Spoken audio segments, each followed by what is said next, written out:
Hello and welcome back to the Talking Teens podcast. My name's Morgan and I'm joined by my fellow hosts Emma, Peter and Mirrin. Say hi guys. Hi. Today we're speaking on teen violence, which is quite a sensitive topic. There's been a lot of incidents in the news and a lot of teens have lost their lives to teen violence and knife crime, which is why we have invited our guest on today. This is our guest, Jimmy Paul, who's a part of the SVRU, which is the Scottish Violence Reduction Unit. Jimmy, could you tell us about the SVRU and your roles within it? Of course, yeah. First of all, thank you for having me on. I'm really delighted to be here with you.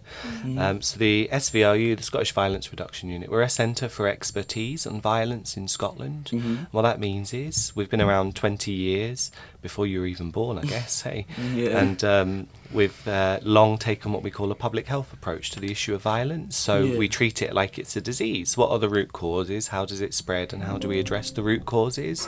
Not just the kind of... how it presents, following on from that. So I lead a team. We're based at Police Scotland, about 15 people when we're at capacity, and we do projects and we deliver work and we try and shape the narrative around violence and safety and what works to prevent violence in Scotland. Corey McCrimmon's killer only got sentenced to 5 years. Do you think there should be harsher sentences to deter knife crimes among teenagers? Do you know, any incident of violence is horrendous, not just for the family, but for a whole community. And we did some work in that part of Glasgow to support the response, to support the community, because we knew how devastating it was. We've learned over the last 20 years, the things that work to prevent violence. There are other people that focus on kind of sentencing and timescales for those things. Our focus is trying to stop violence from happening in the first place, so that we don't have kids being hurt or killed, or anyone being hurt or killed. We've made really good progress in Scotland in the last 20 years. You wouldn't always think it when you look at the news, right? And how demonised you as young people must sometimes feel when you see those headlines. Lots of young people have told us that in the couple of years I've been in post. It's horrible, but we've got to keep doing the things that work, which is giving young people access to safe spaces to come together, access to youth work, if they want to train or learn new skills, making sure they've got access to that, but also the bare basics of food and somewhere warm to be and Wi-Fi. This is what kids want, this is what kids should have, and we need to uphold kids' rights. So our role, we focus a bit less on sentencing, we focus a bit more on the prevention side, and certainly we know we've got more to do on the prevention side. Yeah. How many incidents do you have that include alcohol and drugs? Do you know, a study was done a couple of years ago. It's a really good question, and it's a study on the repeat victims of violence.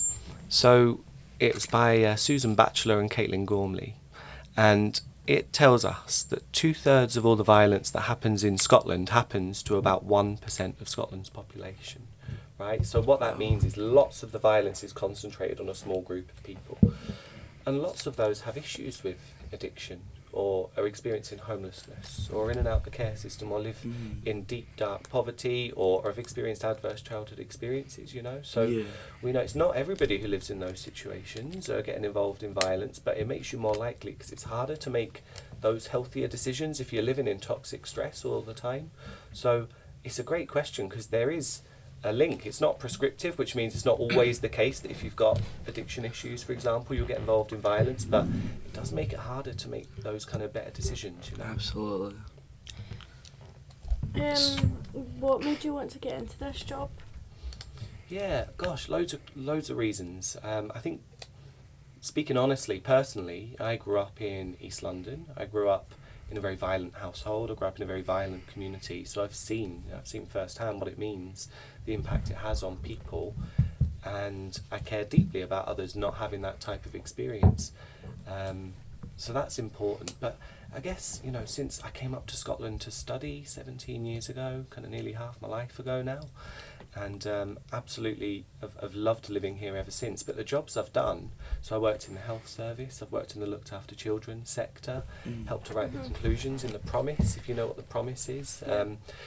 fantastic piece of work, headed up a charity called the Wellbeing Economy Alliance, which is about people and planet. And I guess all of those things link to what I care about most, which is how we can make the world a fairer place for kids especially to grow up in and give them the best start in life. And violence reduction, the Violence Reduction Unit, the whole purpose of what we do is exactly that. So for lots of reasons, some personal, but all the professional stuff I've learned as well.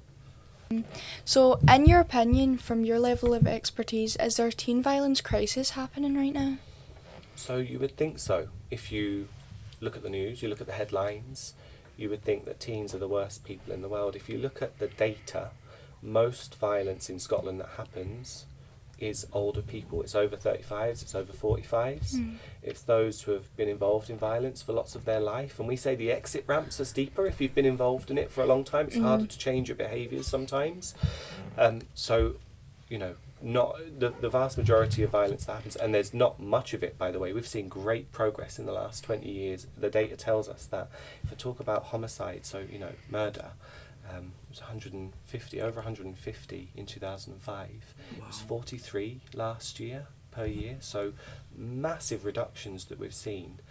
So I would completely argue against the fact that there's a teen violence epidemic. I would say it's a sensationalised issue, and the challenge is we've got social media these days, right? 20 years ago, when I was kind of your age, right, we used to have to use our phones with infrared. You don't even know what that is, do you? We used to have to tap your phone to someone else's, and it'd take about 10 minutes to transfer one video on the very early kind of video phones, right?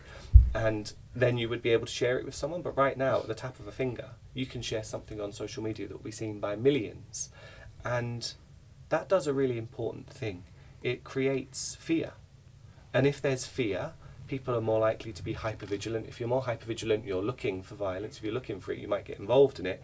And then that recreates that issue of fear. And what we need to do, actually what the media needs to do, is to stop talking about kids as if they're terrible. Most kids, the vast majority of kids, loads of you, are not getting involved in violence. Like, that's just a fact. So we need to make sure that we're doing that, we're promoting that, and we're promoting the good work that makes a difference. Yeah. That was a really good answer. So do you think that social media does have a lot to do with it? Yeah. Absolutely. Yeah, it's huge. I mean, for that reason, a click of a finger, you can share an incident of violence. We set up a campaign called Quit Fighting for Likes. You can look at that, you can Google that, and it will come up, the first hit.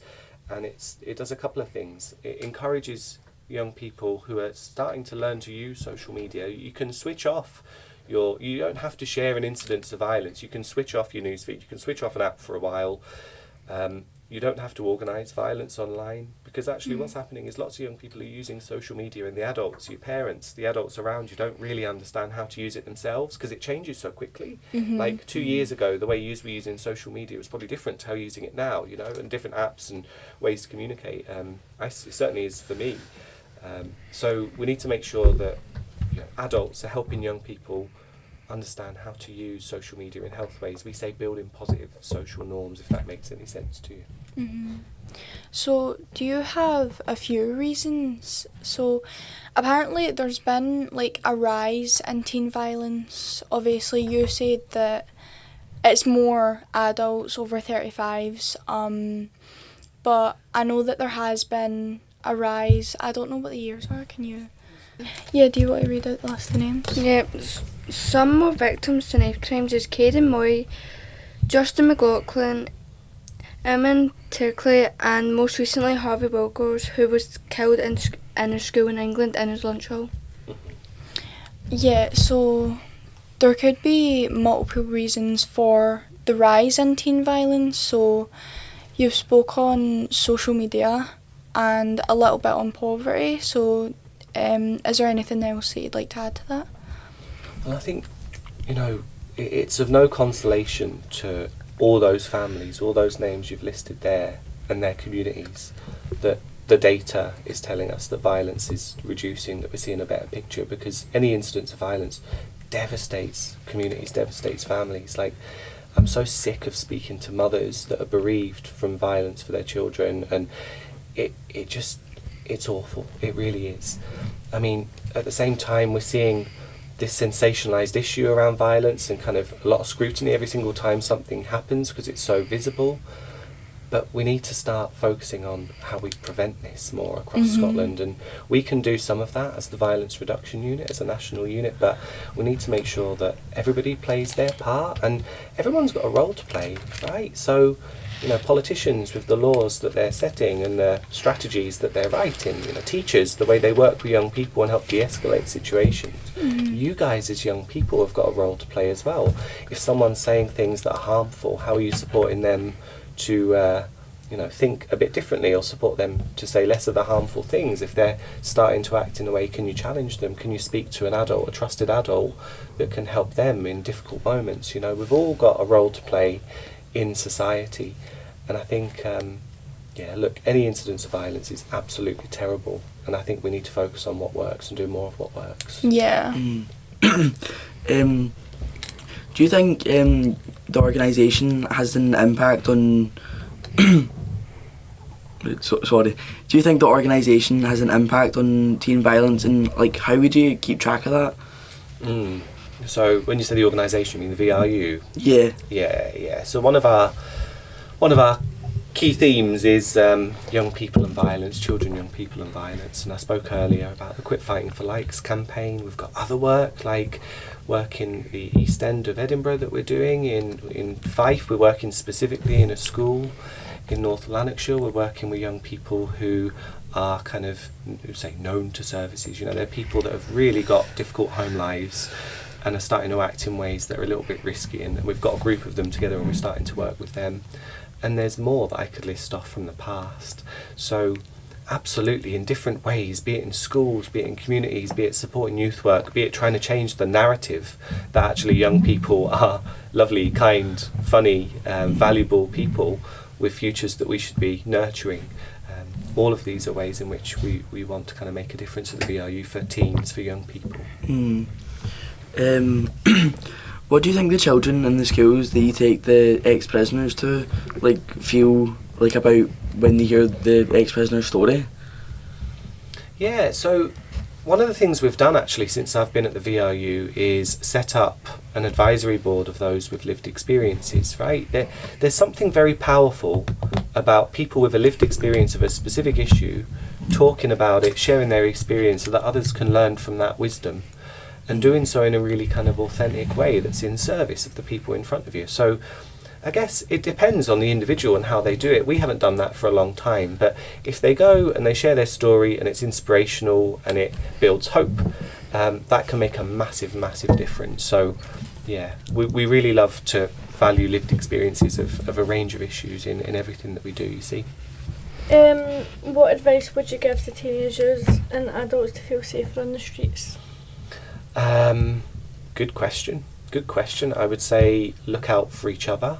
I would say try not to worry too much about sensationalised headlines about what's happening. I would say make safe decisions, be that how you walk home or how you stay in touch with friends and make sure that they get home safely. I would say surround yourself with good people who are making really healthy decisions, and try not to get pulled into that. You know, there are two reasons why people might get involved in violence, and people have told us this for years now. The first is for that reason of fear, and I spoke about fear earlier, and that fear kind of multiplier that can happen. But the other is fashion, so fear or fashion, and especially those that are vulnerable because home life isn't easy, or they've got, adverse childhood experiences, they've struggled in the home, or someone has an addiction issue in the home, or they've experienced homelessness, or they don't have a warm place to go, whatever, they're particularly vulnerable to exploitation or getting involved in riskier behaviours. And sometimes you try to seek your family through like a peer group, and sometimes carrying a knife or getting involved in violence is that thing that gets their approval. And I would say just don't do it. You put yourself at greater risk if you go out seeking to get involved in violence. So surround yourself with good people, look after each other, hold your friends accountable, and if ever you're worried, speak to an adult, speak to a trusted adult or a service that's nearby to make sure that everyone around you is kept safe. Yeah, definitely. So are there any areas that you think teen violence happens more? When you say areas, what do you mean, like kind of geographical areas, or? Let's just say in a more public place like Glasgow, or let's just say where we're from, like Cumbernauld, just any towns, any areas. Well, I mean, if you look at the data, you'll see more violence in areas where there's more people, because there's more people. That's the bottom line, you know. Historically, there were some issues across Glasgow. Glasgow 20 years ago was seen as the World Health Organization called it the murder capital of the developed world. You know, that's how bad the violence issue was then, and people blamed it on kind of a booze culture, a blades culture. You know, this is just part of who we are. So there were challenges there. Now Glasgow is kind of similar, if you like, to other parts in terms of its violence rates across Scotland. But I think it can happen anywhere. It can happen in the home. We've seen issues with the data's telling us, you know, since COVID, more of it's been happening in the home, or domestic violence issues, and less across, you know, in cities or on beaches or whatever else. But one thing I would say is, I think there's a real issue and a real opportunity around masculinity. Like, what does it mean to be a man? Violence continues to be mostly a boy's issue, right? And what does it mean to grow up as a man? And what is Scottish masculinity? And how can we build a version of that has expressing your emotions is okay, for example. Non-violence is a part of this, protecting and looking after other people, being a good bystander. Like, you know, if you see something happening, what influence do you have over that situation that's not going to put you or someone else in danger? So I think in terms of, regardless of where violence is happening, and the data tells us, you know, it happens all across Scotland in different places, we need to make sure we're focused on the root causes, and masculinity is a big part of that as well. I'm actually quite glad that you brought masculinity up, because in my opinion, this isn't one of the questions, masculinity is a big cause of it, and also you brought up like not feeling safe, not feeling secure. So some people carry knives to look cool, other people carry knives because people are carrying knives. So it's like a big snowball effect. One person carries a knife, the other one feels like they have to as well for safety. Yeah, spot on. But yeah, you know, and I'm focused at the violence reduction unit, how we start a positive snowball as well. You know, so actually if one person decides not to carry a knife and decides to influence the others around them positively, what's the positive snowball that happens there? And how can we, all of us, as young people, me working in the space, you know, the police, NHS, everyone, do things. And I've loved this, you know, the stories, the violence that's reduced so massively across Scotland in the last 20 years, right? Again, no consolation to anyone who still experiences it, it's massive for them. But it's because teachers stepped up and said, well, if we exclude kids, the chances are they're going to end up in the justice system, right? So we're going to try our best to stop excluding kids. There were medics like Christine Goodall at Medics Against Violence now, and she started speaking to groups, you know, of gang members back then, saying, look, I'm a facial surgeon, right? I've got long waiting lists for babies with cleft palates because of you and your fighting and your use of knives, and I'm bored of it. So, you know, there's so much that all of us can do, and let's try and start that positive snowball. Yeah. There's, in some places, in some areas, mostly areas where people are a bit poorer, don't have as much money, there isn't much for us to do, like not much to entertain ourselves with. So do you think if we had more access to youth services and good mentors, would it help? 100%. 100%. All the evidence tells us, and it's not just evidence, it's what young people have told us for years, is that having at least, you know, one trusted adult, a safe space to go to, positive influences around you that can keep you kind of engaged in fun stuff that isn't just being on the street or under a bridge or, you know, whatever, makes the world of difference. So, absolutely. But, you know, that's one of the things that we say often is troubling us. We've seen kind of, we say core services defunded. What that means is kind of, you know, be it local authorities or youth work provision or the health service, and that's massively challenging because it just means that young people are less likely to receive that youth work. And some of the areas we work in, there is no youth work. There's none. There's no safe spaces for young people to go to. So, you know, how do you expect kids to kind of entertain themselves? Well, we need to give them really healthy options. So spot on. It's a great point. Because obviously some schools are helping to like put out more stuff for people to do. There was an offer in my school for like this summer thing to help you like find what you're going to do, a job, a college that you're going to, basically what you want to do after school. But the thing is, not everyone gets those opportunities because some people were struggling more than others, but the ones that don't look like they're struggling with school, sometimes they're struggling with school more than you think. So yeah, basically a lot of people don't have those opportunities and some people do, and I just feel like it should be even, fair, everyone should get those opportunities, but the schools would need like more funding, like more opportunities to do that. Yeah, you're spot on. I think, you know, I used to work in the looked after children sector, right? So a place called the Centre for Excellence for Looked After Children in Scotland, and we often used to discuss the kind of postcode lottery of support, like how things look really different across different parts of Scotland from school to school. But maybe that's normal to an extent. Like if you've got different charities, for example, providing services in different areas, it will be a postcode lottery because it will look different, but ultimately you've got to uphold the kind of rights and access to the right stuff, so that's universally available. Every child has that opportunity, and if we're giving that opportunity to every young person, then you know, that's a great thing. That opportunity to think about your next steps, you know, to have meaningful engagement with those who are maybe doing those careers or what it took to get into that role, you know, it's really important. Really important. Have you ever heard of a young team? I have. Have you ever seen them? A lot, yeah. And I've spoken to people that have been a part of or left young teams, and yeah, how much better their lives become when they, you know, get away from that way of life. Yeah. Yeah, there's a guy on our advisory board. His name's Graham Armstrong. He's got a fantastic book on this. I see you nodding, Peter. Yeah. He's written a book, and he talks a lot about this. And you know, his experience being in that way of life and leaving it is guiding our work and how we influence supporting others to make good decisions in that space as well. Yeah, because you look at young teams and then like it's basically a copy and paste of the same person, like Nike trackies, Monter X trackies, you know. It's all like kind of a trend, if you get what I mean, because one person will do something and then the other person thinks like, I want to do that, and then it just becomes like a big trend and everybody's doing it. And I feel like that's what it's like with young teams as well.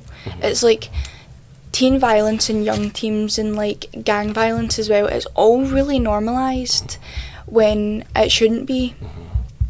People that have left gangs and like young teams and that, some people have that like realisation in their head, like, why am I doing this, like it's not really worth it, but some people don't, and they kind of just go down that same track for kind of the rest of their lives.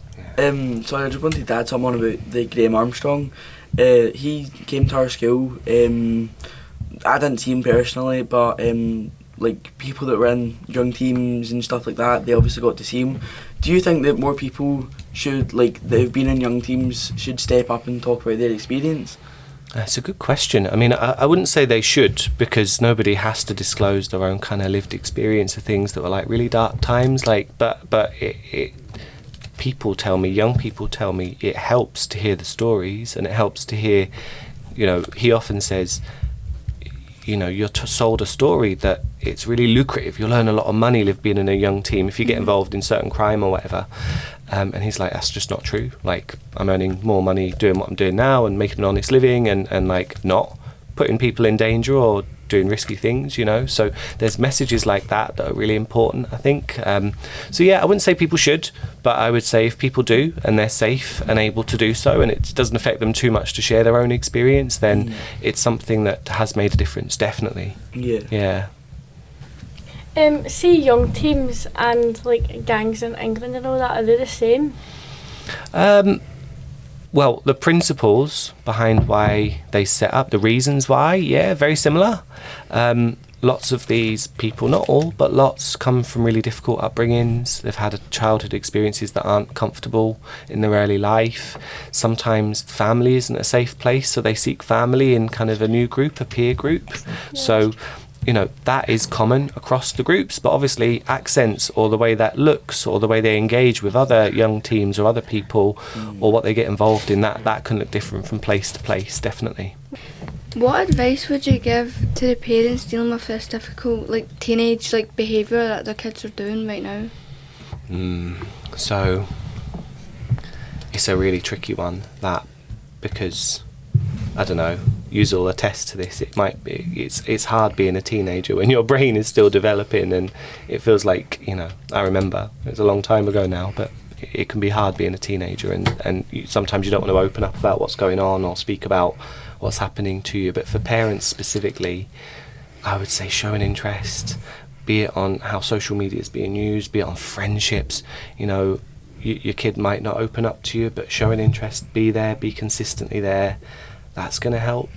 Someone who was one of the previous heads of the unit that I'm now heading up, the Violence Reduction Unit, her name's Karen McCluskey.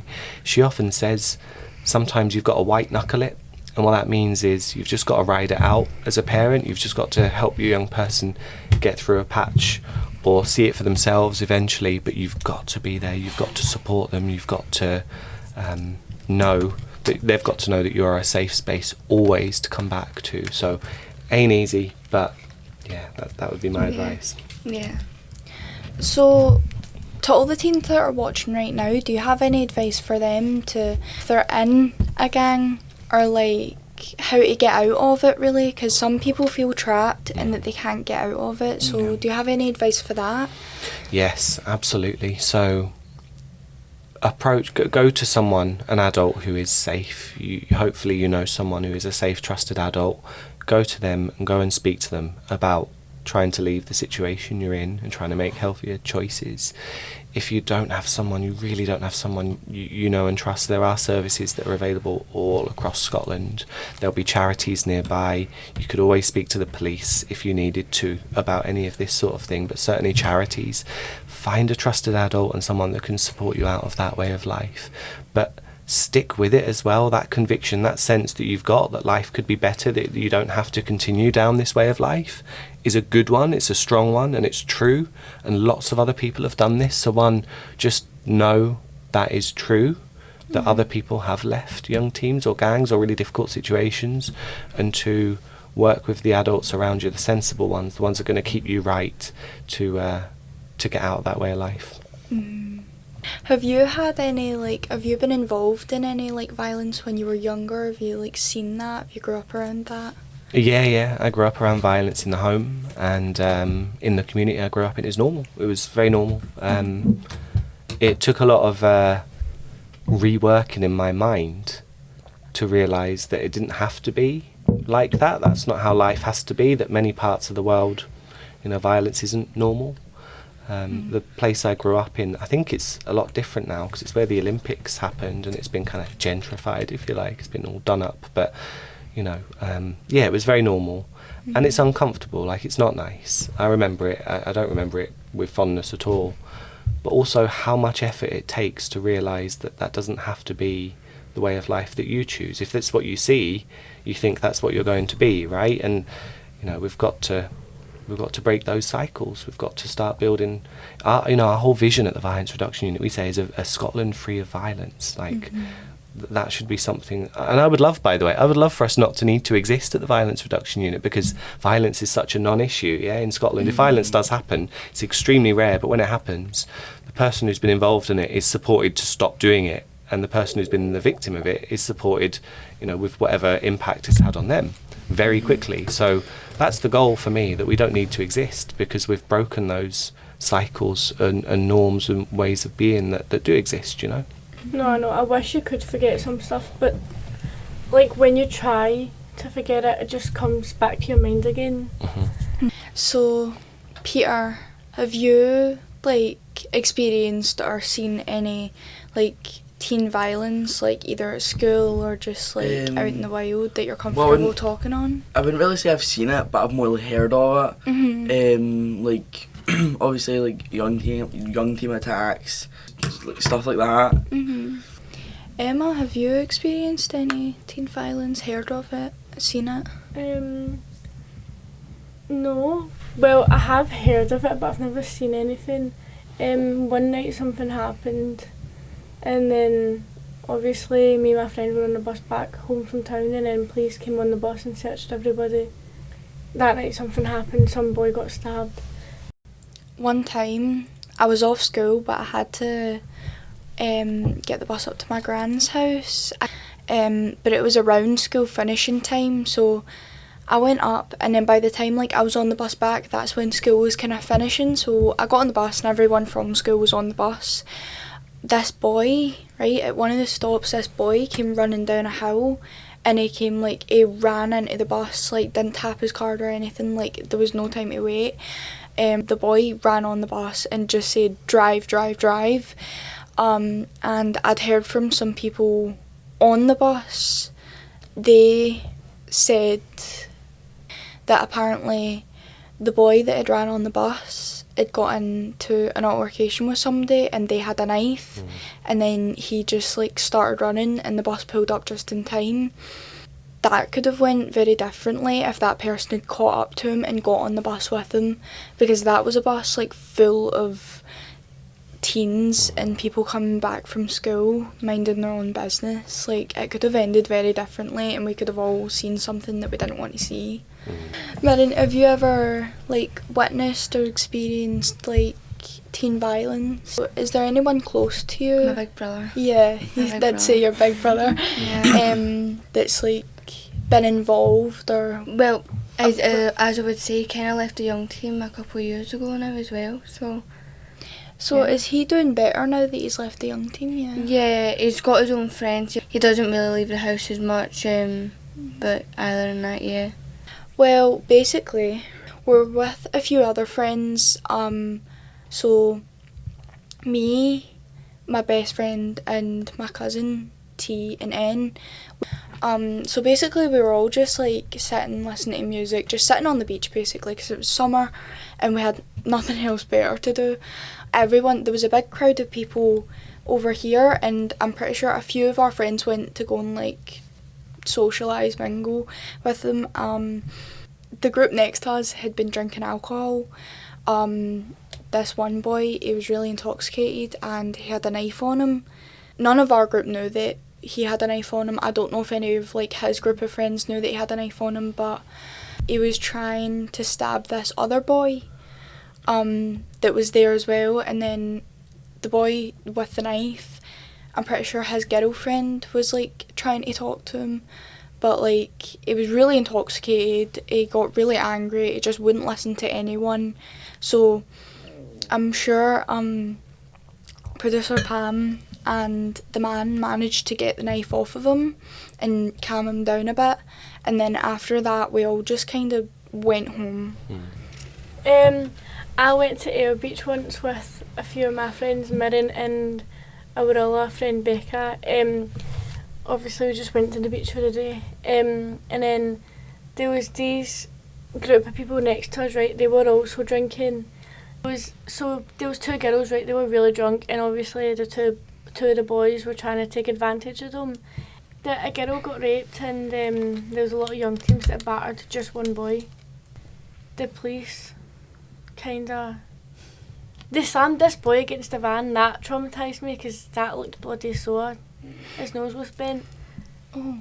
Speaking about obviously what Emma's saying about like the bit of the bus stop of getting jumped and stuff, I would kind of say that like made me feel sick, because obviously you're seeing like this one guy and there's about 25 to 30 teenagers all around him like jumping on him. And you're just like sitting there like, what is happening? Because you don't know what to do in that situation. Yeah, I feel like you see a lot of like fights in school and like fight videos, and we have a police officer in our school, and obviously he can't hang around everyone all the time. There's a lot of people in our school, so sometimes fights do occur, but they don't get very far before teachers and the police officer comes out.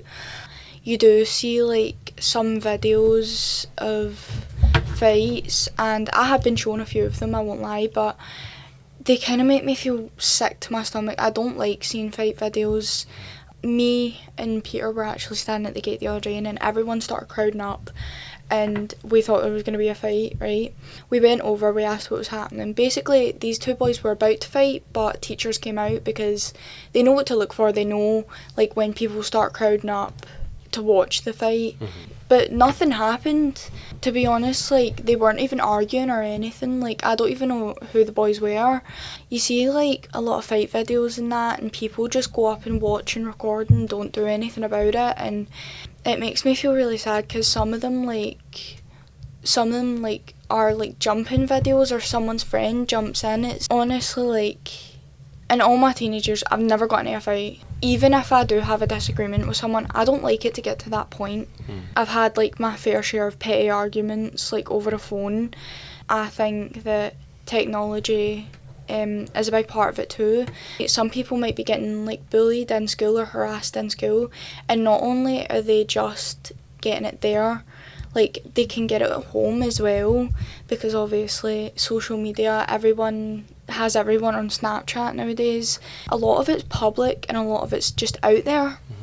I feel that if we all collectively spent less time on our phone, we wouldn't need it. Because I feel like a lot of teenagers depend on their phones. They need it. Like, phones and computers and games, like, it's all an addiction, but nobody really talks about that. We all talk about drugs and alcohol, but there is screen time, like that plays a pretty big role. Because of COVID, I feel that a lot of us like missed out on all that socialisation, and a lot of people are very antisocial now, and they use their phone to communicate with people because they don't want to talk to people face to face. A lot of people have like bad social anxiety because of it. It's like we're just really not used to having a conversation. Well, you guys have done a good job of having a conversation on this podcast, for sure. But, you know, young people, I can't imagine having been your age through COVID. It's just lockdown, not being in school, change of timetable, everyone wearing masks. I've got 2 kids, and my oldest was born in the second lockdown. So for the first kind of 8 months of his life, he saw me and his mum, but everyone else wore a mask. And, like, that's had an impact on him as well. Like, so across the whole age range of childhood, you know, it's huge. I agree with you on phones, but I think also adults aren't modelling the behaviours we want to see in kids. It's all well and good saying to teens and kids, use your phone less, whilst, you know, adults are modelling the complete opposite behaviour. So yeah, I agree. I think there's a problem with it, and we've got to make sure, again, it's a bit like social media and the quit fighting for like stuff I said earlier. How do we use these things in ways that's like healthy and not too much and not addictive? And also, when you spoke, every one of you have shared stories really generously about seeing or understanding when violence has happened around you, and you're never going to forget that, and that's really sad. Like, it's really sad that has stuck with you and is uncomfortable to you, but you know, that's why we exist. That's why we need to see much less of it, and we've got to work together. But when you spoke about the kind of crowds gathering, you know, what difference might it make if instead of crowds gathering, young people or anyone in a crowd decided, you know, I'm going to put my arm around my friend who's about to square up to someone else and say, let's not do this. It's not a good decision. You know, we can talk this out. There's another way. And rather than crowding up, everyone kind of played their part to support a diffusing of the situation. You know, we've all got a role to play. That's what I always say. Yeah, I think that's actually a really good point, because a lot of people that crowd up just want to see a fight for the entertainment, and they encourage it that way. So I felt like even if there was just one person in that crowd, or one person standing next to one of the people that are about to fight saying, we shouldn't do this, it's not a good idea, what is the point when you can just talk it out? Like, I feel like that makes a little bit of a difference. Absolutely. As you said, positive snowball. Positive snowball, that's it. Yeah. Should social media be held responsible for giving teens a platform to post like jump/like scheme videos? So two responses I'll give to that. The first is why we set up Quit Fighting for Likes. Adults have a responsibility to help young people use social media in ways that's healthy and safe. So there's a bit about the learning, because whether it's available on social media, these videos, or not, if that's what we, all of us in society, but young people, are kind of promoting and pushing and sharing, it's going to get increasingly difficult to get that content off social media. So that's the first thing. The behaviours is still important. But secondly, yes, I think social media companies do have a role to play. They do need to be held accountable. There's been a change recently. I think it was Meta have said anyone under a certain age, under 18, can only get kind of PG-13 content on socials. I'm not sure what that means in terms of detail, but I think they've got to work quicker to get harmful content off their sites, without a doubt, and make it a safe online space to be. Talking about fights, actually, I actually got in a fight, but I didn't do anything. And then so the girls came up behind me and went, "Oh, right, so you want to fight me?" And I was like, "What are you talking about?" I went, "I don't even know you." So I was just like sitting there like, I'm just not going to do anything. So I just let it, and then it got like spread about everywhere. Like, yeah, it's a fight video, but I didn't do anything because I'm not going to hit a girl who's a year and a half younger than me.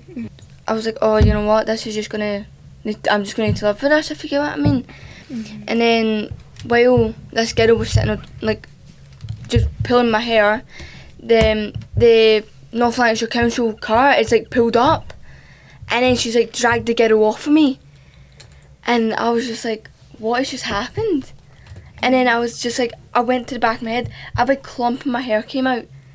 My hair was like falling out in clumps. What do you feel like for the phone bans for Australia? I know that's not really like a part of this, but like it's another thing for social media. Yeah, they've banned phones up until a certain age. Is it 16 or 18 or something? Yes.